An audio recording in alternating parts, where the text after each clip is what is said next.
এরকম ধরনের টেস্টি সর্ষে ইলিশ রান্না করতে হলে আমার এই ভিডিওটা পুরোটা দেখতে হবে। তাহলে চলুন দেখি কিভাবে আমি এই সর্ষে ইলিশটা রান্না করেছি।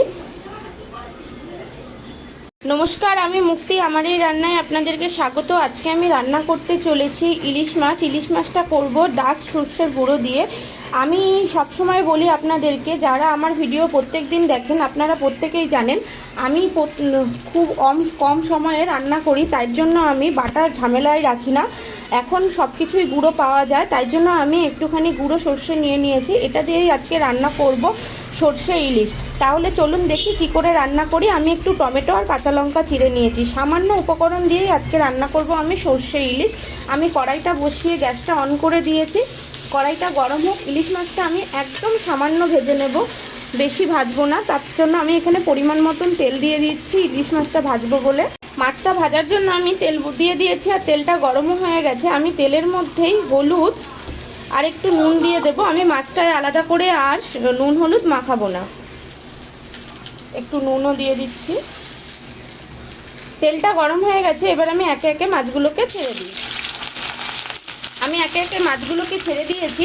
এইবার যতক্ষণ মাছটা ভাজা হচ্ছে ততক্ষণ আমি এই সর্ষের গুঁড়োটা তৈরি করে নিই।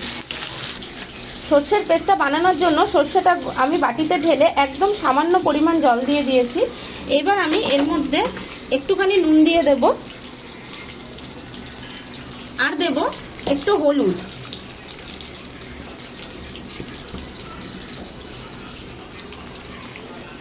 সামান্য পরিমাণ একটু হলুদ দিয়ে দিচ্ছি।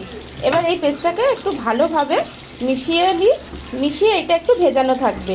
খুব ইজি, ভীষণই সহজ, ভীষণ তাড়াতাড়িভাবে এটা হয়ে যায়। খেতেও কিন্তু একদম বাটা সর্ষের মতনই লাগে।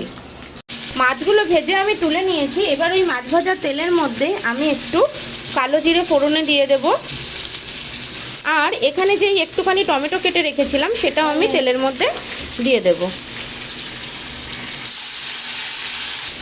কাঁচা লঙ্কাটা আমি একটু পরেই দেব। কাঁচা লঙ্কা তেলের মধ্যে অনেকেই ফোড়ন দেয়, কিন্তু আমি বলবো কাঁচা লঙ্কাটা একটু পরে দেবেন। তাহলে কাঁচা লঙ্কার নিজস্ব যে একটা স্মেল আছে সেটা বেশ ভালোভাবে বেরায়। আর তেলের মধ্যে দিলে লঙ্কাটা ভাজা হয়ে যায়, শুধু ঝালই হয়, কিন্তু কাঁচা লঙ্কার যে একটা নিজস্ব গন্ধ আছে সেই গন্ধটা আর বেরায় না। আমার তো সেই গন্ধটা ভীষণ ভালো লাগে। যার যার ভালো লাগে প্লিজ একটা কমেন্ট করে জানিয়ে দেবেন। টমেটোটা বেশ ভাজা হয়ে গেছে। এবার যে সর্ষের পেস্টটা করে রেখেছিলাম সেই পেস্টটাও আমি তেলের মধ্যে দিয়ে দিচ্ছি। এবার একটু বেশ সব কিছু ভালোভাবে মিশিয়ে নিই।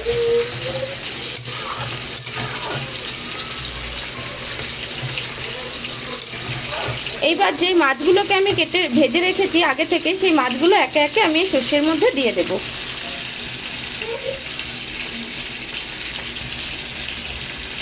মাছগুলো একে একে আমি সব এই সর্ষের পেস্টের মধ্যে দিয়ে দিচ্ছি। সর্ষেটা দিকে খুব সুন্দর একটা গন্ধ বেরিয়েছে, একদম মনে হচ্ছে বাটা সর্ষে। আপনারা যারা এরকম গুঁড়ো সর্ষে দিয়ে রান্না করতে জানেন না বা যারা করেন না, ভাবেন রান্নাটা কেমন হবে, আমি স্পেশালি তাদের জন্য বলবো একদিন করে দেখবেন, ভীষণই স্বাদ হয়। বাটা মশলার কোনো প্রয়োজনই হয় না বাটা সর্ষে, ভীষণ টেস্ট হয়। আমি তো সবসময় এইভাবেই রান্না করি। এইবার যে কাঁচা লঙ্কাগুলোকে আমি চিড়ে রেখেছিলাম সেই কাঁচা লঙ্কাগুলোও আমি দিয়ে দিচ্ছি।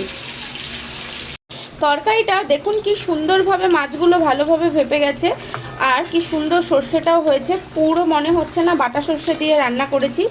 আমার এই সর্ষে ইলিশটা হয়েই এসেছে। এখন আমি এটাকে নামিয়ে দেব। আমার এই রান্নাটা হয়ে গেছে। আপনাদের যদি আমার এই রান্নাটা ভালো লেগে থাকে তাহলে প্লিজ একটা লাইক করে দেবেন। আর পারলে এরকম ধরনের ঘরোয়া প্রসেসের রান্না আরও দেখার জন্য আমার চ্যানেলটাকে সাবস্ক্রাইব করে দেবেন। এখন আমি এটার ওপরে হালকা একটু কাঁচা সর্ষের তেল দিয়ে দেব, তাহলে বেশ সুন্দর লাগবে আর গন্ধটাও খুব সুন্দর বেরাবে।